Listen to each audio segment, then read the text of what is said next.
Hai, ketemu lagi dengan saya Condro Wibawa di Pojokan, tempat ngobrolin dunia pendidikan.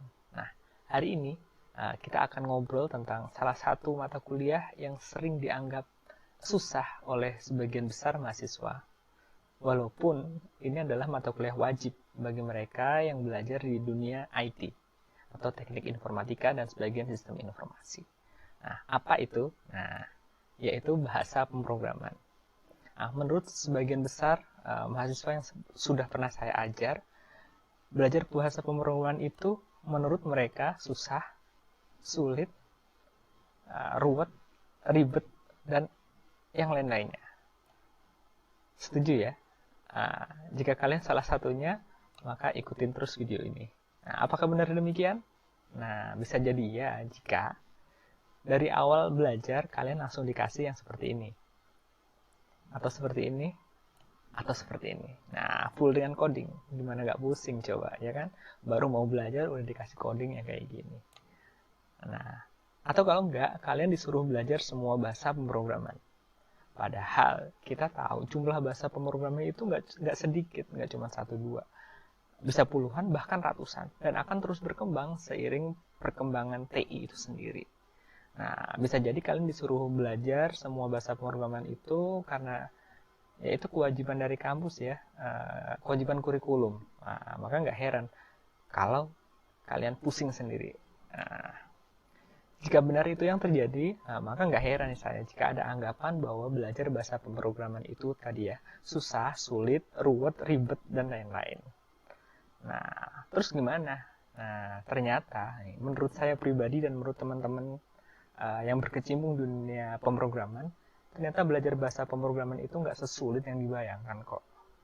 Asal kita tahu rahasianya. Nah, di kesempatan kali ini saya akan coba bagikan 2 rahasia agar belajar bahasa pemrograman itu menjadi lebih mudah. Nggak susah lagi, nggak sulit lagi. Nah, ikutin terus ya obrolannya ya. Oke, rahasia yang pertama adalah kita tahu dan mengerti apa dan bagaimana bahasa pemrograman itu bekerja. Yang pertama kita harus tahu apa itu bahasa pemrograman. Sama lah saat kita naksir cewek atau bagi yang cewek, kalau kalian naksir cowok, kalian harus tahu dulu apa dan siapa dia. Oke. Nah, bahasa pemrograman itu adalah teknik komunikasi yang digunakan untuk memberikan atau mengekspresikan instruksi atau perintah dari manusia ke komputer. Nah, selayaknya bahasa di dunia nyata, terdapat banyak sekali pilihan bahasa yang bisa digunakan. Nah, contohnya, kalau kita ingin bilang selamat pagi ke seseorang, maka orang Indonesia dengan bahasa Indonesia akan bilang selamat pagi. Orang Inggris akan bilang good morning. Orang Jepang akan bilang ohayo gozaimasu. Orang Arab akan bilang sabahul khair. Dan orang Jawa akan bilang sugeng enjang. Dan lain-lain sesuai dengan bahasa yang digunakan di daerah tersebut. Nah, maksudnya sama kan? Hanya caranya aja yang berbeda. Begitu juga di komputer, yang terpenting adalah kita tahu apa yang ingin kita sampaikan.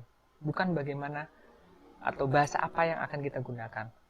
Catat ya, yang terpenting adalah kita tahu apa yang ingin kita sampaikan. Bahasanya bisa pakai apa aja. Caranya bisa pakai apa aja. Sebagai contoh, kalau kita ingin mencetak kata tadi selamat pagi di komputer, maka dengan bahasa Java, ini udah umum ya, bahasa Java, maka perintah yang akan kita gunakan adalah system out print, selamat pagi. Kalau kita pakai bahasa Pascal, DLP, dan sebagainya, kita tulis write selamat pagi.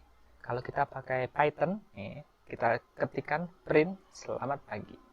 Kalau kalian pakai bahasa PHP, kalian ketik echo selamat pagi. Atau kalau kalian pakai bahasa C, C++, dan lain-lain, kalian ketik cout selamat pagi. Saya kasih satu contoh lagi agar belajar bahasa pemrograman itu kesannya nggak susah ya. Satu contoh lagi adalah kalau kita ingin melakukan perintah logika atau condition, maka di berbagai bahasa pemrograman, di sini ada Java, Python, DLP, PHP, maka statementnya adalah if, condition, kemudian statementnya. Nah, hampir sama ya semuanya ya. Yang membedakan adalah Kalau kita pakai Java dan PHP itu hampir sama, karena base-nya memang sama. Kalau kita pakai Python, kita nggak pakai kurung kurawal, kita pakai titik 2. Kalau kita pakai Pascal, Delphi, kita nggak pakai kurung kurawal, nggak pakai titik 2, tapi cuma pakai begin dan end. Nah, tapi perhatikan, statementnya hampir sama ya, if, kemudian conditionnya apa, kemudian statementnya apa. Nah, sekali lagi, yang penting kita tahu apa yang ingin kita sampaikan. Caranya, nah, tergantung bahasa yang kita gunakan apa. Terlebih lagi, nah, sekarang ini kita nggak perlu menghafalkan satu-satu perintah tersebut. Karena perintah tersebut bisa dengan mudah kita temukan di internet. Sekali lagi, yang terpenting adalah kita tahu apa yang ingin kita sampaikan, bukan caranya. Lalu, pertanyaan kedua, apakah perlu belajar semua bahasa pemrograman tadi? Java, Python, C, PHP, ASP, dan lain-lain. Nah, saran saya, kuasai satu aja dari sekian banyak bahasa pemrograman yang ada. Nanti, jika logika dan cara berpikir kita sudah terbiasa, maka gonta-ganti bahasa pemrograman sudah bukan halangan lagi. Nah, rahasia yang kedua adalah kita tahu klasifikasi dari bahasa pemrograman. Dari sekian banyak bahasa pemrograman, bisa diklasifikasikan ke dalam beberapa kategori. Antara lain adalah, yang pertama berdasarkan generasinya. Ada beberapa klasifikasi, yaitu bahasa tingkat rendah, bahasa tingkat menengah, dan bahasa tingkat tinggi. Bahasa tingkat rendah adalah instruksi menggunakan bahasa mesin, yang merupakan sangat susah dimengerti, ya, dipelajari. Nah, contohnya adalah bahasa mesin. Nah, saya sendiri belum pernah belajar dan belum pernah ketemu, jadi belum bisa menjelaskan lebih lanjut apa itu bahasa mesin. Kemudian yang kedua adalah bahasa tingkat menengah. Nah, intinya instruksinya udah mendekati bahasa sehari-hari, namun masih cukup susah lah dimengerti. Contoh, perintahnya adalah move, store, dan lain-lain.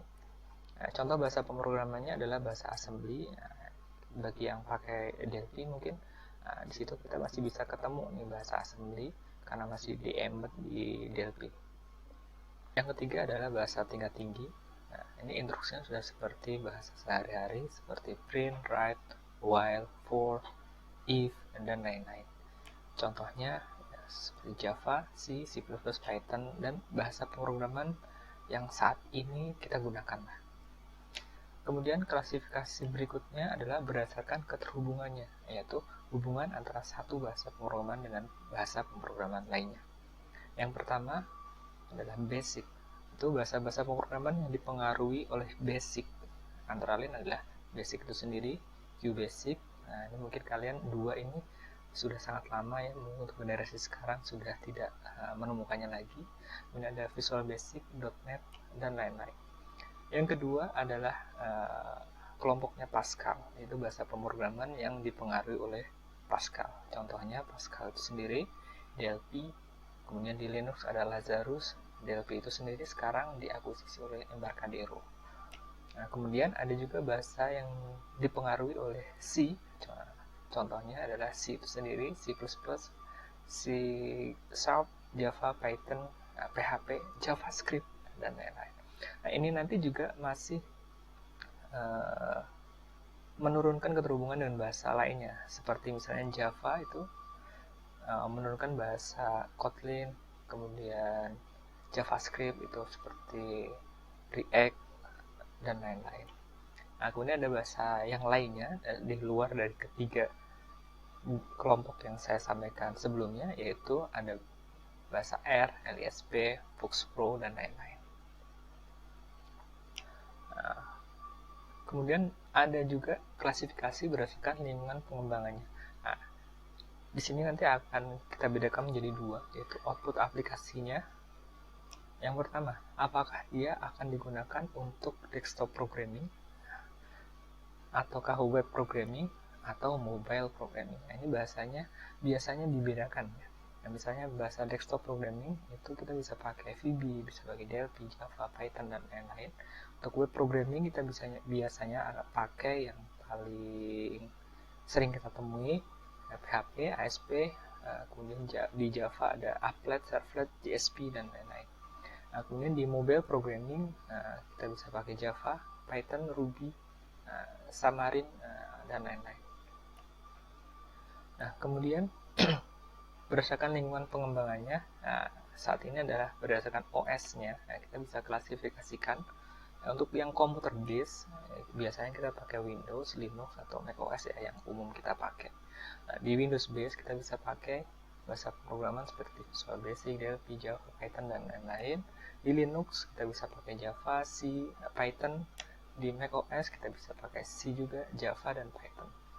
Nah, di sini perlu kita catat, ini ada beberapa bahasa pemrograman yang bisa berjalan di beberapa lingkungan OS. Nah, ini kita sebut sebagai bahasa pemrograman multiplatform. Nah, biasanya ini ada teknologi lain yang mendukung. Nah, kemudian kalau di mobile base, kalau tadi kan desktop base, nah sekarang mobile base kita bisa klasifikasikan berdasarkan jenis OS-nya seperti Android base, iOS, dan lainnya. Kalau yang Android base kita bisa kembangkan program menggunakan Java, Kotlin, Node, Python, dan lain-lain. Kalau kita pakai iOS, kita bisa pakai C, C++, Objective-C, Swift, dan lain-lain. Kalau kita misalnya dulu ya, di handphone zaman dulu kita ketemu Symbian, itu dikembangkan dengan Java. BlackBerry kita dikembangkan pula dengan Java. Dan beberapa klasifikasi lain yang mungkin belum disebut di pembahasan kali ini. Nah, klasifikasi ini penting karena dengan tahu klasifikasi tersebut kita jadi tahu bahasa mana yang akan kita gunakan.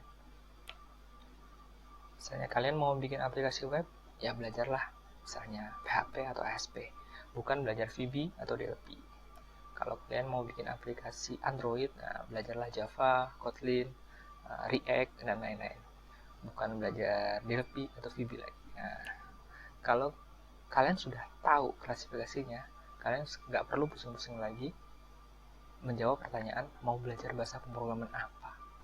Bagaimana jika sudah belajar coding tapi tetap belum bisa juga?